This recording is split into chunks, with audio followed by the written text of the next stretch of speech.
All right, hello. So, make some noise if you're here to fight fascism today. I don't know, that was a little bit low. Can you make some noise if you're here to fight fascism today? So, my name is Brad Chambers, and I ran for State House last year. And it is, I ran in the most competitive district in Lancaster County, and it was hard fought, and everything, in my opinion, I knew this going into it, was gonna be on that ballot. I predicted this future, and that's one of the reasons why I ran so hard, is that I wanted to prevent it. So I see some of you in the crowd looking at me like, oh, so this is your fault. But I think it's important to recognize just what was on that ballot. Because what a loss meant in 2024 is that we handed the reins of our country over to robber barons, con artists, and criminals. So people like Donald Trump, people like Elon Musk, and people below them like Smucker and Representative Miller, who enable them to enforce their agenda. We had 20 Republican lawmakers in 2020, Representative Miller among them, who contested the results of the 2020 election. These people support the fascist regime, they support the current agenda, and they're here to go along with it, irrespective of whatever it does to you. I guess they're in their offices, I suppose. Hopefully not for long. So,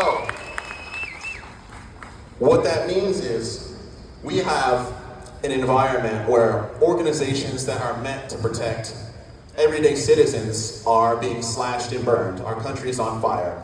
Meals and Wheels, funding has been cut. The Consumer Financial Protection Bureau has been dismantled. It would be in a con artist's best interest to take down the anti-scam police, I know. That's right.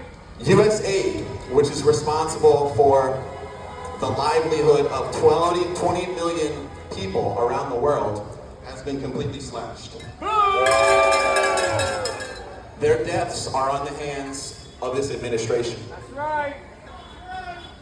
So, what I need you all to understand today is that none of us are immune to the consequences of what's happening now in our country.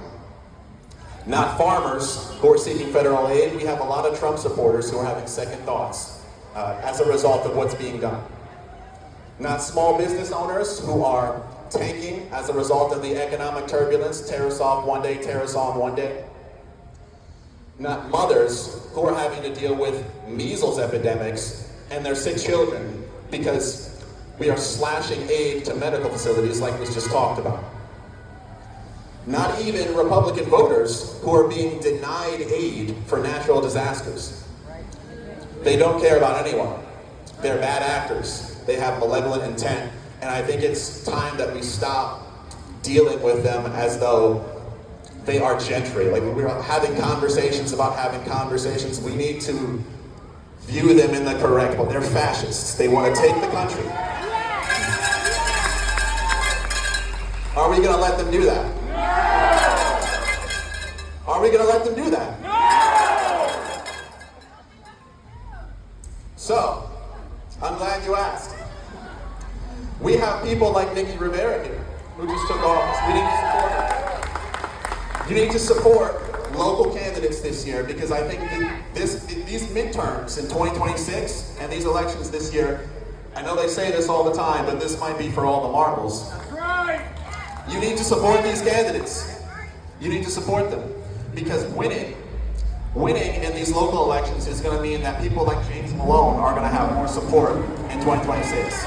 People like Nikki Rivera are going to have more support in 2026. So what we have is the opportunity to take all these seats. Let's get all the fascists out of Lancaster County, and we can show the country that it's not going to work here.